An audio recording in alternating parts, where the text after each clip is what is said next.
Now, the previous session before the break was all about parasites. And now we're going to have much more fun. It's about bacteria. Okay, antibacterial resistance and TB tuberculosis are some of the issues we're going to tackle in this session. What are the challenges and possible solutions? So, starting with the topic antimicrobial resistance in the South.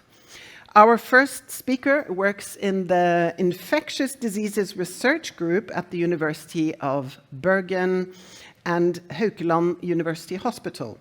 And he's done extensive research in Tanzania. The floor is yours, Associate Professor Bjørn Blomberg.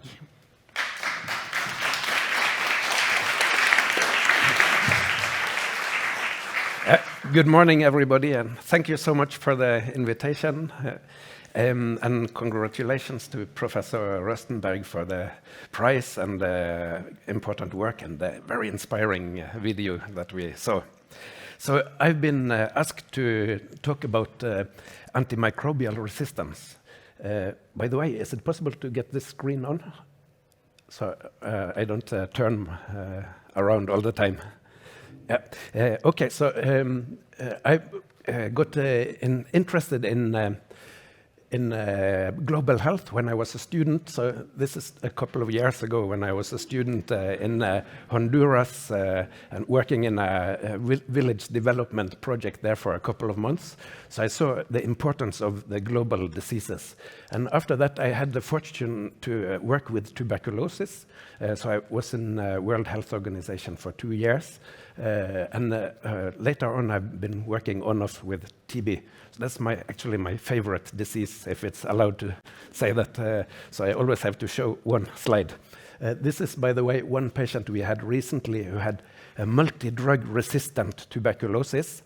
And she's about the same height as me, but she weighed 29 kilos when she came into the hospital, and she was almost dead.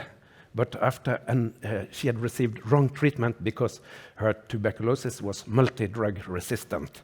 And she almost died, but now she's a beautiful young lady. But you will hear much more about tuberculosis from my fantastic colleague AMR in a moment. So I will turn to the other bacteria. But I was already primed on the importance of resistance from this work, so then it was very easy for me to say yes to Professor Langeland when she needed a PhD candidate in Tanzania to work on antimicrobial resistance. And there I got many good colleagues, including Professor Marcello, who was my co-supervisor. So what did we do there? We didn't know very much about the situation in Tanzania, so we thought first we have to create a map and collect some data. So we talked to our friend John Stelling, who has developed for WHO a software that is free of charge. Anybody can just download it, and you can analyze your bacteria there to find out what are the patterns in your hospital. So we did that in Tanzania, and we registered about 7,500 isolates, and we found that there's some problem with gram-negative bacteria. They seem to be resistant, and we talked to the pediatricians, and they said, yeah, there's something funny going on here. We give all these antibiotics to our patients, but these children, they keep dying, even if we do our best. So what can be the problem here? So then we decided to do this prospective study. We did a blood culture study in 1,800 kids. These are some of the colleagues from the laboratory. So we did a clinical evaluation, and we found out what kind of antibiotics they used, and took blood for culturing, malaria testing, and HIV testing for these kids. So what did we find in this work? Yeah, we found that quite a few of them had bacteria in their bloodstream. Still, malaria was the most important cause of fever. So all these kids had been admitted with severe febrile illness. But about 250 had bacteria in their blood. So, and then when we cultured, we found this strange-looking bacteria here. So this is not microbiology course, but what we see here is that the bacteria grow all the way into a very broad-spectrum antibiotic called cefotaxime and ceftazidime. So these have a very nasty kind of resistant that is called ESBL, extended spectrum beta-lactamase. And this was the first time ESBL was shown in Tanzania. And even if it had not been described there before, we still found 1/4 of all E. coli bacteria from blood were resistant. So, but I'm not a microbiologist, so I was interested in what does this thing in the laboratory mean in real life? Has this any impact on patients? So we looked at, we compared the microbiology data and clinical data, and what we found is that there was a huge difference in mortality depending on whether you had this multi-resistant gram-negative bacteria or not. So the red arrow, the complete line at the top, is the survival of patients who got the correct treatment because their bacteria were susceptible to the treatment. But this dotted line at the bottom shows the very, very poor survival of children who had multi-resistant ESBL-producing bacteria. So about 70% died. These are small kids under 5 years.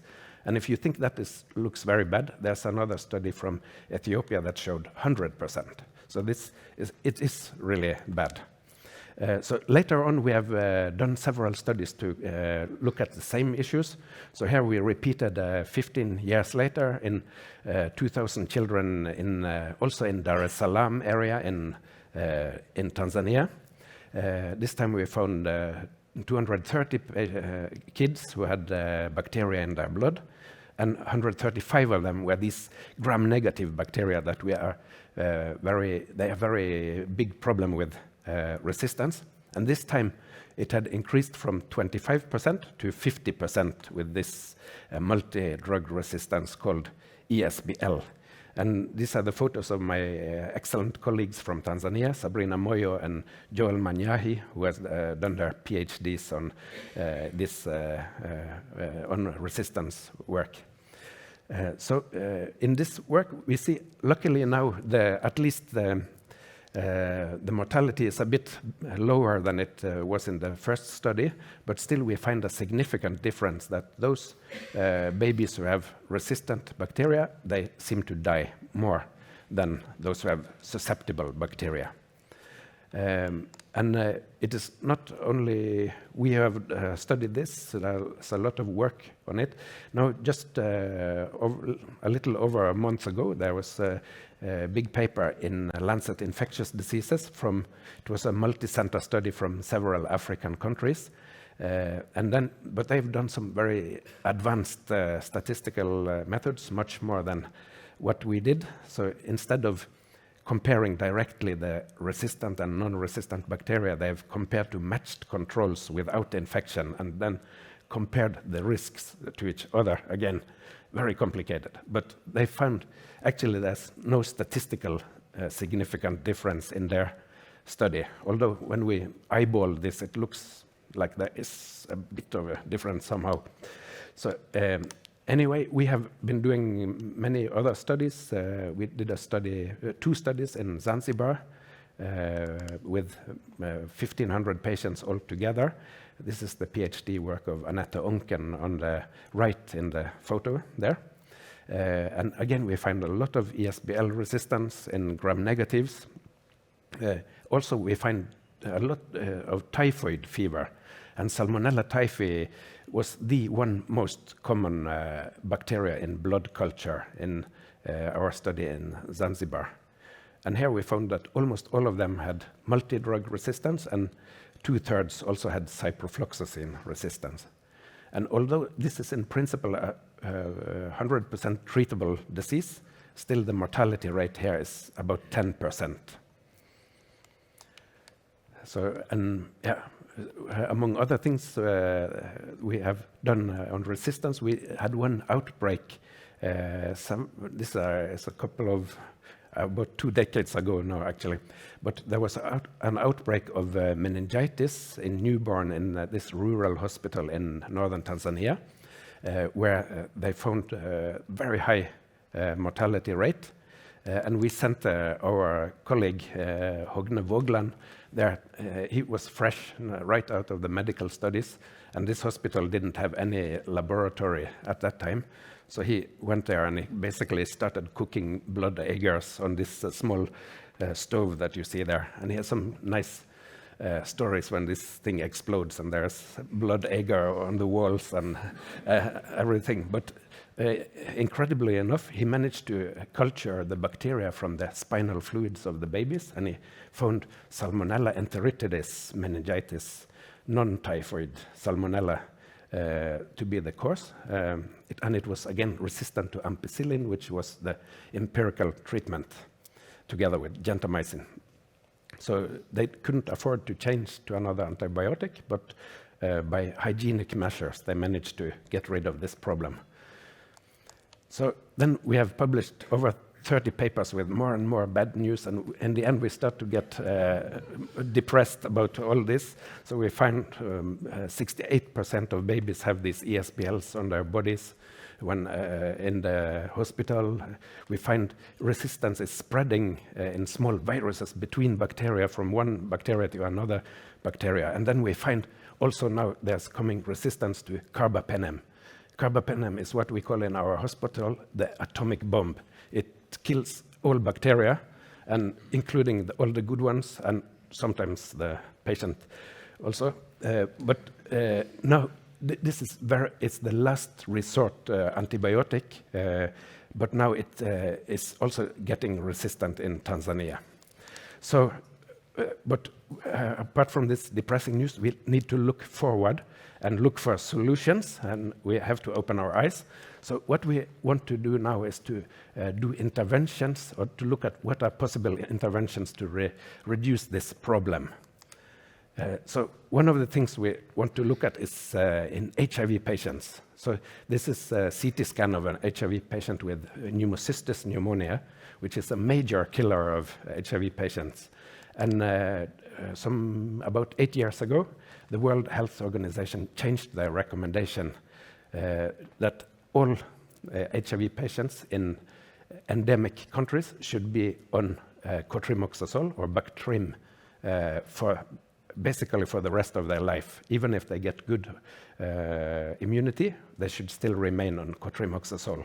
So that means just with one small recommendation, one big recommendation, 30 million people is put on lifelong antibiotics. So we got a bit scared about this. What happens if these patients are on antibiotics all the time? How can it influence resistance? And it's Darwinian selection. So if you have Bactrim, then this red resistant bacteria will get the benefit and they will spread. That was our theory. So we devised this randomized clinical trial. We included 537 newly diagnosed HIV patients, and then we randomized them to get cotrimoxazole or placebo for 1 year. And we want to measure if they get more resistance, the ones who are on cotrimoxazole. So we haven't published this yet, but it's just around the corner. So this is a preview for you here. So what did we find? Kind of disappointingly, our theory was not proven. So we found exactly, or more or less, the same rates of resistance in those on antibiotics and those on placebos. So that is in a way good for the WHO recommendation. Maybe it's not as bad as we thought. But the really scary thing here is that within 1 year, 82% of all newly diagnosed HIV patients are colonized with ESBL bacteria. So that means we have probably a serious problem with hygiene, and we are back to Semmelweis situation where we need to think about very simple things. we have one other study that we are doing in Tanzania. We try to give, now we have randomized 2,000 newborn babies in remote villages in Tanzania, and we give them probiotics, so like a yogurt kind of bacteria into half of them and placebo to half of them. And then we want to see if these probiotics can reduce resistance problems and perhaps infections and admissions. So this study is ongoing. We have a team of motorbike field workers going to the fields, and that's quite exciting, I must say. And now we have just finished the follow-up for 6 months, and data analysis will be very soon. So yeah, so by this I want to end. So it's a very complex problem. Among all the issues, I think most of the issues are related to poverty, especially when you don't have good diagnostics. You don't have blood culturing more than maybe a couple of hospitals in a whole country. Then the physicians are left blind to when they treat the patients. They don't know if this is a bacteria or is it a virus or something else. So then you get a lot of overuse of antibiotics. So yeah, thank you for the attention, and help us save antibiotics for the next generation.